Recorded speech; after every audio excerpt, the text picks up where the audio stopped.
Given the increase of drug-related offenses, how will you address and reduce drug-related crimes? Got to check into the grants. Grants is a big thing. It saves you money. There's grants out there available to give you the money to purchase drugs. You need local, state, even federal levels. Task force units. I've already been working on that, checking with people, local, here with the city. You have got to get these people in there to work these drugs. And once we work these drugs with our task force units, we will also bring money into the Sheriff's Department, but we will also get the drugs out of this town. Well, first of all, the drug problem, I mean, it's an epidemic. The drug problem is bigger than any one man, bigger than any one sheriff, I can assure you. And to be honest with you, I've been working towards assigning somebody to the task force that Mr. Brown spoke of. I'm currently working with the DEA in an effort to assign somebody to their street-level drug enforcement units. I mean, because I have seen the drugs just have a tremendous effect, not only on the people that's using the drugs, but their families. You know, I think that first of all, you know, I don't know that law enforcement is, I don't think that law enforcement does a whole lot for the repeat offender, meaning if you don't get that person some counseling, or you don't get that person some treatment or some help, you're most likely to see that person again, no matter how many times you arrest that person for drug trafficking or for drug possession. So I do feel like we sort of need to, you know, maybe change the way we look at the drug problem, not look at it from just an enforcement standpoint, but when a person is caught, pretty much include that as part of their probation or the parole, to where they have to complete some sort of counseling program and in hopes of getting their lives back straightened back out. Okay. How do you propose deputies get better training and more professional development opportunities? Well, the Department of Criminal Justice training is the training over in Richmond is one of the leading training centers throughout the United States. You know, all of our deputies now start out going through an 18-week basic training academy. Then they have to maintain 40 hours a year to just keep their certification standards. To be quite honest, we have, even with CAECO Insurance Company, we have driving simulators. We have shooting simulators to where we can put a deputy out there, put them in a real life situation, whether it be driving a car or on a make-believe traffic stop, just to see whether or not the deputies do all the right things.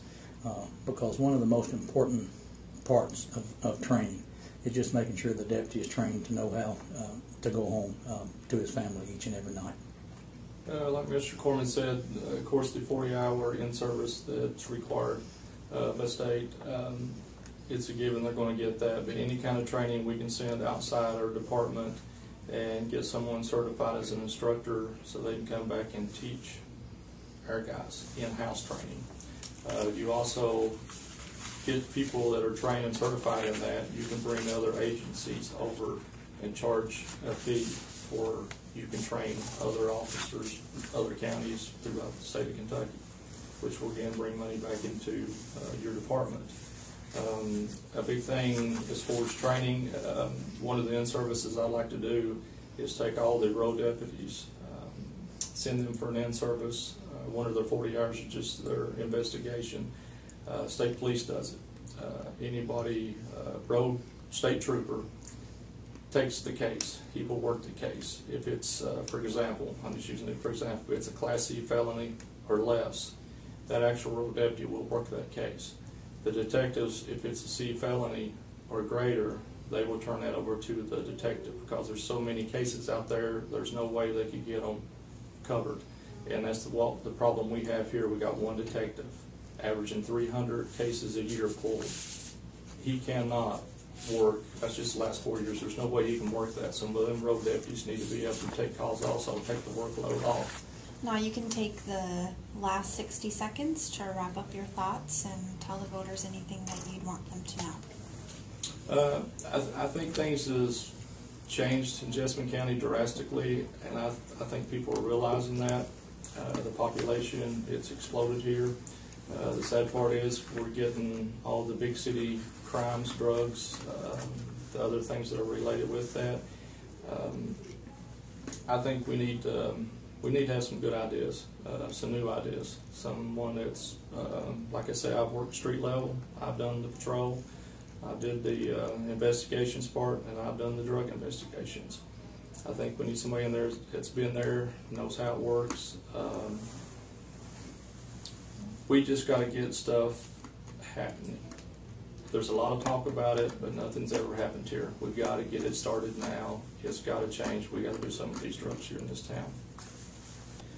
Okay, first of all, I'd like to take the opportunity to say thank you to the citizens of Jessamine County for putting their trust in me and giving me the opportunity to serve during the past 4 years.